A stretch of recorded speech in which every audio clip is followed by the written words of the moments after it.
Et le départ absolument parfait pour Hugh Barter qui arrache sa monoplace, qui prend déjà 3-4 longueurs d'avance et c'est pratiquement ce qu'il va garder d'ailleurs et préserver davantage tout au long de la course, qui faisait dire à Jérôme Leclerc à juste titre qu'il a géré tout simplement. Et on voit cette sortie assez large déjà pour le dossard numéro 9. Grosse attaque pour les lignes réveillères sur cette course, une course qui encore une fois aura été passionnante d'un bout à l'autre, quelles que soient les positions pour lesquelles se défendaient ces pilotes. On le voit, ça s'est un peu tiré au départ.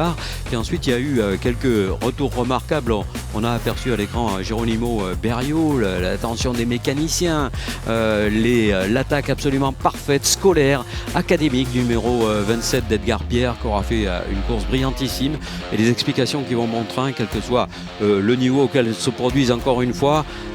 Nouvelle attaque cette fois de Louis Pelé pour aller sortir tout simplement Sarrazin de sa position, mais également une attaque sur Enzo Peugeot, le numéro 74, et ça ressort de ce premier gauche là avec deux voitures côte à côte.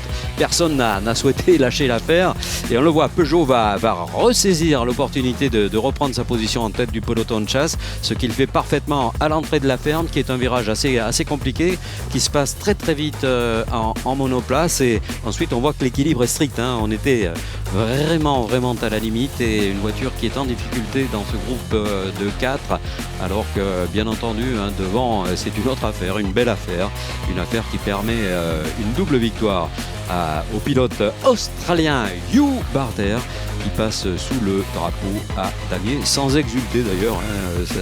Ça a été quelque chose qui nous est apparu relativement facile. Voilà, le départ avec un excellent départ du japonais Nomura qui va virer en tête au virage de la ferme. Derrière, tout se passe bien, même si on arrive à plusieurs de front, il n'y a pas de souci majeur ni particulier.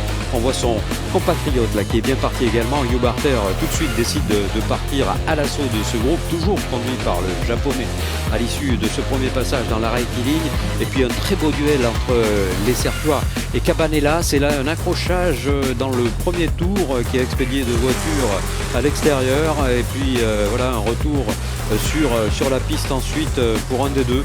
L'autre malheureusement c'est terminé pour le numéro 9 de Réveillère, qui n'aura pas bouclé beaucoup de passages. Et c'est l'intervention du safety car qui va être nécessaire pour dégager ces voitures et laisser les gens travailler dans de bonnes conditions de sécurité. Puis au restart, voilà, on la voit cette explication avec la voiture 23 de Les Sertois et puis la numéro 7 de Cabanelas. Ils nous ont offert une course absolument géniale, et on le voit, hein, ça a permis au pilote Nomura de s'échapper, de s'en aller, de ne plus être menacé. Enzo Peugeot lui aussi a trouvé son rythme solitaire second. Et Cabanelas à un moment, à plusieurs instants même, il a été capable d'être menaçant sans trouver le petit trou de souris dans lequel il aurait pu glisser sa monoplace. Je crois qu'il a été intelligent tout bonnement, et que du même coup on va se rendre dans quelques instants, dans quelques secondes au podium avec le trio majeur qui va bien entendu être appelé.